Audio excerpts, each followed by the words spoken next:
I am joined by Rob and Jack from Definitely Not Goblins. These two, definitely not goblins. How the hell are you? Definitely not a goblin. Definitely not a goblin. Does that ever change? Like, you know what, today I am a goblin. You goblin it sometimes. I wouldn't really say I goblin it. I'm more dragon and hoard and gather things. Everyone's a goblin sometimes. Deep down. deep down, we're all just goblins. Definitely. Sunday the 15th of December, we have our Christmas special. This is the biggest show that we've done to date. I think we're about halfway sold out. Yeah, this is going to be our big Christmas show in aid of Glasgow Children's Charity. Doors are at 5:30. Show starts at 6. We've got a member of Glasgow Children's Hospital doing like a 10-minute talk about kind of where the money's going. It won't just be you, not goblins, on stage for the Christmas show. Who else is going to be there? Yeah, we've got a bunch. So our regular players, Liam, Alison and Joshua, and then we've got the illustrious and famous Tom Stade. The one, the only. The one, the only Tom Stade. He's a good friend of mine. We performed together before. You've seen him on live at the Apollo. He's been in the comedy game for 35 years, and he's DnD OG. He played original White Box back in the day. He's hilarious just as a human being, so in a D&D setting, I can't wait to see what happens. I've kind of changed the way that I run shows so that the audience can influence the direction of things a lot more. I'm trying to make it so that the audience is kind of the second dungeon master. Because what we needed was more chaos. I was going to say, that sounds a recipe for awesome disaster. Yeah, it is. Everyone I've said that to says, don't give us that power. Too late now. No, that's it. So I'll run, for example, like I'll introduce an NPC and I'll throw it to the audience to give me the voice. I'm like, what do you want? Do you want Donald Trump? Do you want Mike Tyson? And then I will butcher that accent. Well, I want you to be a wee Scottish old granny speaking that kind of voice for the next half an hour. I've put plants in the audience. I'm going to have everybody just say Sean Connery for every single character. What's the barmaid? Sean Connery. Child? Sean Connery. I'm just going to name different James Bond movies. Like, yes, I'm looking for my parents. Can you help me find the milk? I'm looking for some milk and cookies, please. Albeit I do comedy, I laugh the most at D&G shows. I love setting up as serious a situation as I possibly can and then letting these people... And I love tearing down that situation and then building something that I like from the broken Lego. Yeah, I guess in a phrase that's what to expect. Expect a night of improvised Dungeons and Dragons fun with pizzas and drinks and giveaways and... I like all those things. So this is going to be just a one-shot? This is an isolated one-shot. Cool. It's still in the same world. It's a one-shot with new characters, a new setting. Yeah, it's a one-shot. He needs a break from my original character every so often because I keep blowing things up. What was the original character? He is a kobold called Boomstick. Nice. Well, his name is Boom Shakalaka Stick, so everybody just calls him Boom or Shaka. He's an artificer running around with a shotgun in this fantasy world. His one of his biggest achievements to date was making grenades and then dropping a whole building on some cultists. Because there was cultists in a building and I didn't want to go in and fight them. So we just put grenades through different windows and then just brought the whole thing down. Because why would I go in a building to fight people? I really enjoy having players who've thought, hey, I see your world. I see all this detail you're trying to build. I'm going to mess with it. I'm going to do that. Have you thought of this? Have you thought of that? And like making, really like challenging me as a GM to have just sort of stuff, just more than I thought I'd need. So, we did that with grenades. Okay, well, what have you got the rest of the session? And just having to improv and just invent it as fast as we can. It's one of the things I really love about D&D. I like taking what things were supposed to be and then completely putting them elsewhere. So how did Definitely Not Goblins come around? How did that come about in the first place? Good question. So it's actually something that I've wanted to do for years. I've always wanted a kind of a Dungeons and Dragons actual play show. I didn't really have the experience necessary to run something like that. I think I'd been a comedian for about a year and I was putting on a show at the Glasgow Comedy Festival, like a work in progress stand-up show. And I was like, why didn't... It was actually a conversation with one of the organisers at Glasgow Comedy Festival, and I was talking about how I would like at some point to do a comedy show, and he was like, why don't you just do it? And I was like, you know what, that's great advice, why don't I just do it? So I initially attempted to round up some comedians unsuccessfully, and then I thought, why don't I just get my favourite role players from the past decade of TTRPGs? So I got my brother and rounded up the rest of the players, put on a show at the Glasgow Comedy Festival. We sold out Tenants Laughter Lounge. It was like 50 tickets, I think it was. How have you found the difference between performing D&D to just playing around a table with your friends? Very similar. There isn't, the only real difference is the audience, I guess, obviously. I'm trying to make it more audience focused as we went forward, because the initial run of shows, it was very much, we were just playing D&D, which I never laugh as much and have as much fun as when I'm playing Dungeons and Dragons with these guys, or any TTRPG. It's something about the format of you know this as well. It's like the kind of improvised in the moment shenanigans and wit. It's just hilarious. It just makes for like a good. It's just fun. It's kind of it's synonymous with like just being with your friends and having like, you know, like if you're with the right three people, like you can have a good time in an empty room. Oh yeah. And I've said this a few times about like different TTRPGs. Is like, am I enjoying this, or am I just enjoying being like hanging out with my friends? Like we could have fun just with a bit of string. Yeah.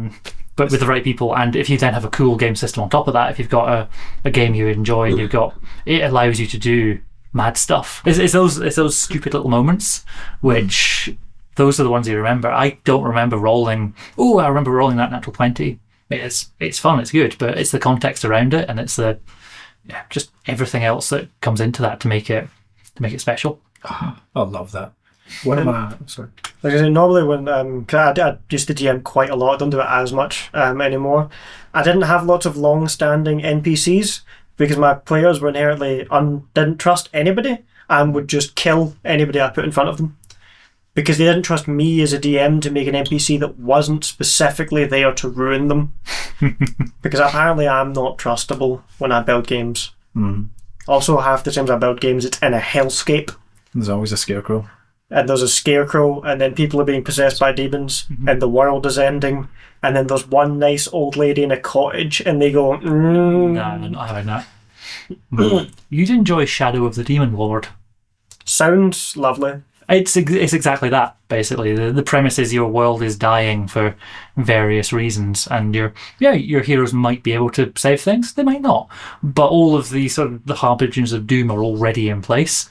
So you can have this hellscape, and how regular folks survive or not in that place becomes really, really fun. Some of my favourite moments from the show happened across one episode, and it was just the party versus holes.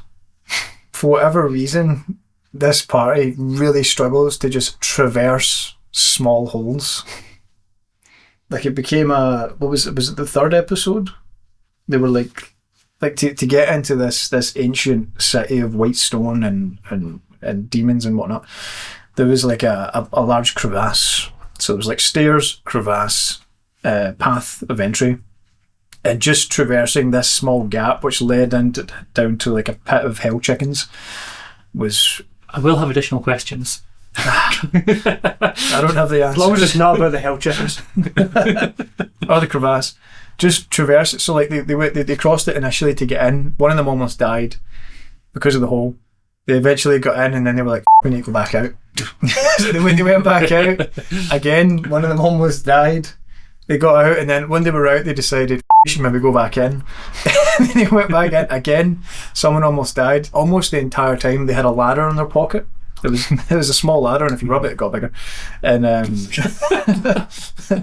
of the fire members stole from an NPC, who became an NPC, and it was an audience member. I remember, so they were really struggling. They were standing at the hole. They were going to put spikes in and rope, and then someone from the audience just went, "Use the fucking ladder!" And then they were like, "Oh shit, we've got a ladder." So yeah, the audience is now the second dungeon master. Just know you've got wild cards. Like if everything, it's getting a bit samey, there's always going to be something. It's something I really enjoy about playing TTRPGs and things. Like the story that comes out from all of us telling this together, it's way better than what I'd write for myself. I've never tried to write a novel because I don't think it'd be very good. But bouncing off other people, hearing, even like as GM, hearing people's theories about what the big bad's up to. I've had big baddies that have changed their plans like 4 or 5 times in response to listening to the players sort of wondering and like thinking about it. And suddenly go, well, actually, your plan's better than mine. I will never tell you this. But that's mine. You got it correct. Fantastic. Oh. Yeah, you are very figured smart. them out. Yeah. So I do like keeping things very sort of flexible like that. So when you're running games, do you keep it very... Do you know where it's going? Or is it just kind of just see what happens? Almost always not. Almost. I create a framework and a story, and I try not to write too much, because there's a few times where I've wrote a ton. Like I'll have a ring binder about the underworld of this city and the political structure, and then I'll take it to the game, and then they'll be like, oh cool, we're going to go not there. Like, okay. Me, I guess. I've run so many games where I've made up the game 15 minutes before on a notebook about that size, and I've written 1 page. Yep. And then after oh my god, that was so good, you planned so much of that. I planned all of it. Yes, I had a full map of the city. I knew all the characters before you showed up. Yep. There's a lot of that. Yeah. When it was just like goblins, ? Cave, maybe, city, spelled incorrectly, and then like a little doodle. Yeah. I think people put a lot of sort of weight on pre-planning. You think, oh, you pre-planned this, that's wonderful. Well, I'm not smarter when I'm pre-planning things. Like my brain is just the same, sort of sitting around here the day before a session than I am actually at the table.